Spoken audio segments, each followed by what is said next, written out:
So I was reading Zero Hedge, as I like to do, and I came across this article. Los Angeles County approves new Office of Food Equity. And, anytime you hear the word equity coming from a government office, that's cause for concern. So I was reading this, and it was interesting. So Los Angeles County Board of Supervisors unanimously approved a plan this week to create a new Office of Food Equity to address what they call a growing problem of food insecurity in the region. Now, I've heard this term before, food insecurity, and I've heard people talk about how it's kind of a weasel word. So I was curious about how this whole thing played out. And if you go into the article, you can see that they're saying just and equitable access to healthy and nutritious food is a human right. That's a fundamental misunderstanding of what rights are. Not to get off on too much of a tangent, but rights are inherent properties of human beings. So, you have a right to speech because that's just how human beings work. You don't have a right to anything outside of yourself. This is negative versus positive rights in that conception. Positive rights don't exist because they depend on the external world. Only rights that are natures of being a person are valid. But they could say we want to give people healthy, nutritious food. That's just fine. I'm all for feeding homeless people and poor people and everything like that. But it comes from a place of charity, not from a place of entitlement. It seems like a subtle difference, but it does make a difference.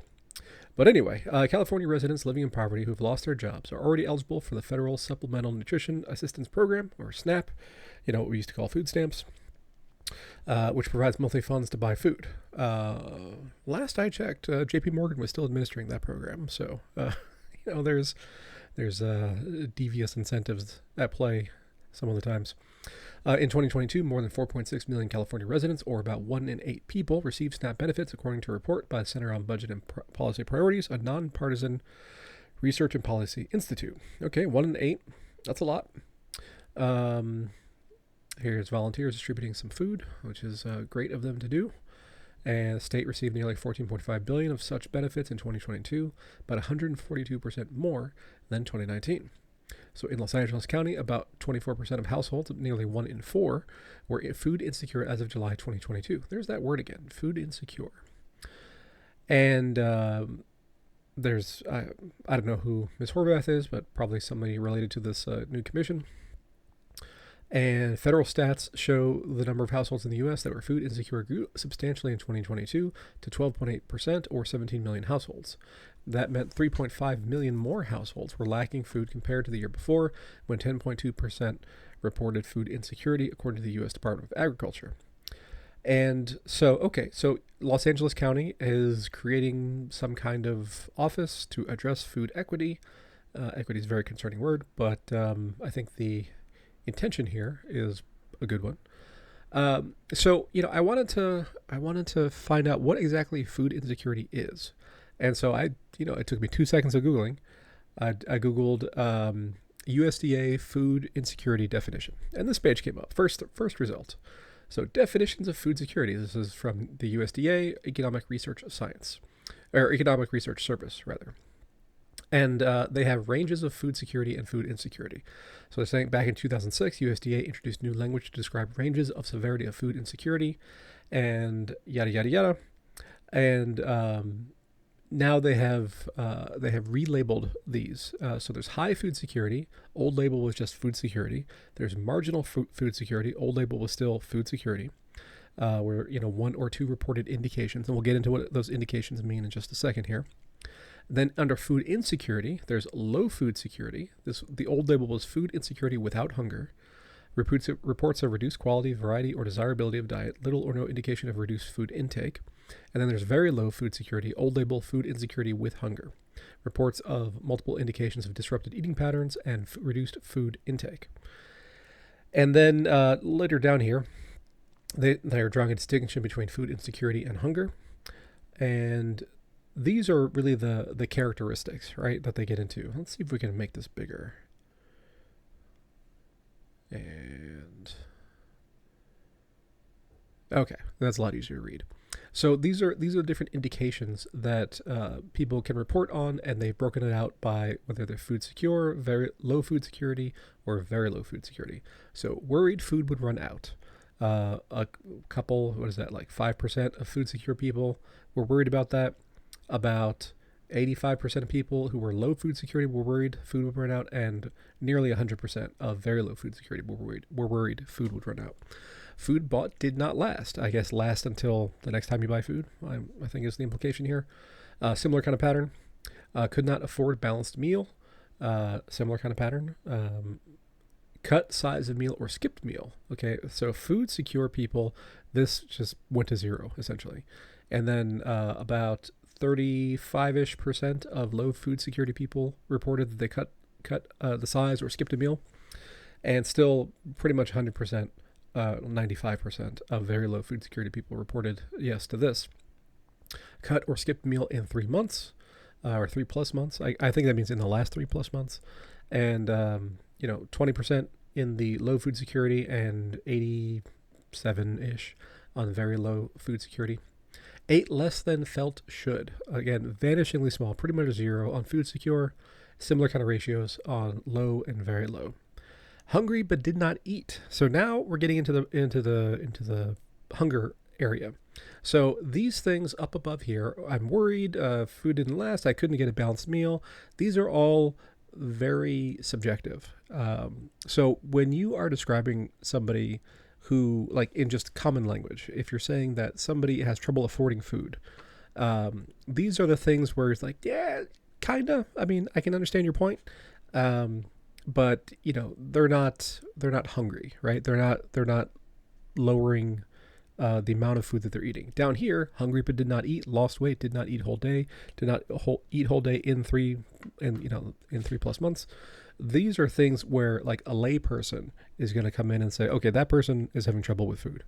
And you can see that the low food security, a couple, like 5%, 8%, something like that, are in this, have yes answers to this survey, to these survey questions. But the very low food security, there's a good percentage. 65% hungry, did not eat. Lost weight is 45-ish%. Did not eat whole day, about 30%. Did not eat whole day in 3+ months. 20 something percent. So, when we're talking about these different categories, you have to keep in mind that there's these technical definitions, and so both low food security and very low food security would be food insecure according to these categorizations. But when people hear this that are not, have not looked up these definitions or are not experts in this field, they're mostly thinking of the very low food security. So we got to keep in mind that there's two different things there. So, I think it's obvious that, if we're going to direct resources towards helping these people, the very low food security people should be taken care of first. They have more severe problems than the low food security. So in this article, there is a link somewhere in here to the report, which is also from USDA, ERS, same department at the USDA. And here is a chart. I love charts. And this is a key chart. Let's see if we can blow this one up too. It's 2022 compared. Okay, let's open image in new tab. See if that works. Here we go. Okay, so percent of U.S. households, and this is 2001 to 22. So going over past couple decades. So a good chunk of data here, and I think you'll see some interesting patterns here. So we're running if we combine the very low security and low security, we're running at about 11-ish% from 2001 through 2007, and then spikes up into 2008. It's up to let's call it 15%. Hangs out there, slowly grinds down, and then bumps much higher over from 2021 to 2022. So market increase there, market increase there. Now the very low food security, again, these are the people who are actually hungry, who are not getting enough to eat. They're losing weight, all that kind of stuff. Same pattern, but the numbers are much lower. We're talking, I don't know, 3.5% back in 2001, It bumps up to about 5% in 2008, and now it's back up to, I don't know, 4 or 5, 4.5, 4.75, something like that. So, 4%, as if we just take on a long-term average here, 4% is, 1 in 25 people, which, seems, too high, for sure. But, what happened, right? So what happened in 2008? What happened in 2021 going to 2022? It's, 2008 we had the great financial crisis, the GFC, as people like to abbreviate it.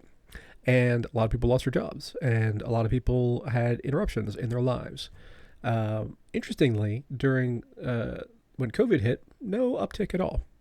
So even though the supply chains were destroyed essentially, people were still reporting that they were getting sufficient food, which is, I think, a positive sign. And then here in the last year, they, on a relative basis, skyrocketed. The number of people reporting concerns about food and or actual, hunger here in the very low food security group. So, it's not a mystery, right? We've had massive inflation, stemming from the COVID policies of, pumping trillions of dollars into the economy under both, this is not a political thing because Trump and Biden both did it. But, that has impacts, right? So the nature of inflation is that the people who benefit from inflation are asset owners, because, assets are bid up on an interest rate adjusted basis, and the people who don't have assets end up paying for that, through loss of purchasing power. That loss of purchasing power shows up especially well in food, and that's why food is often excluded from measures of inflation. I went to the store the other day, and I got like a handful of things. It fit in like a carry basket, and it was like $77. And, it was a lot of meat and cheese, and I get that those are more expensive things, but still, just compared to a couple of years ago, that's twice as much as I used to pay, something like that. So, food prices have gone up severely. People's income have not gone up in a commensurate fashion. That's the nature of inflation. The money supply increases. Somebody has to pay for that with a lack of purchasing power. Those somebodies are the people at the bottom tier of the economic ladder. So, and that's what we're seeing here. So, is Los Angeles going to do this in the right way? Almost certainly not. Right? It's nature of government programs.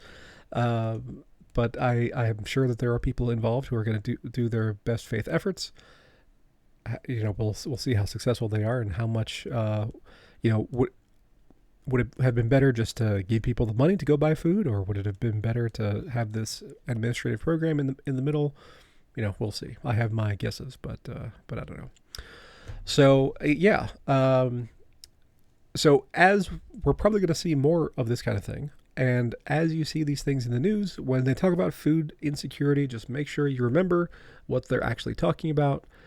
A lot of these, according to this, so like if we're at 12% for food insecurity, which is both categories, and we're at 5% of very low food security, let's call it 60-40.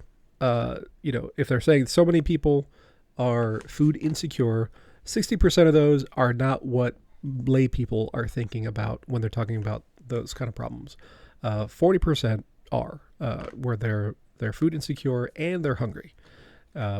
So if it's 10 million people, okay, 4 million people are what most people would consider in a problem state, and the 6 million are just worried about it.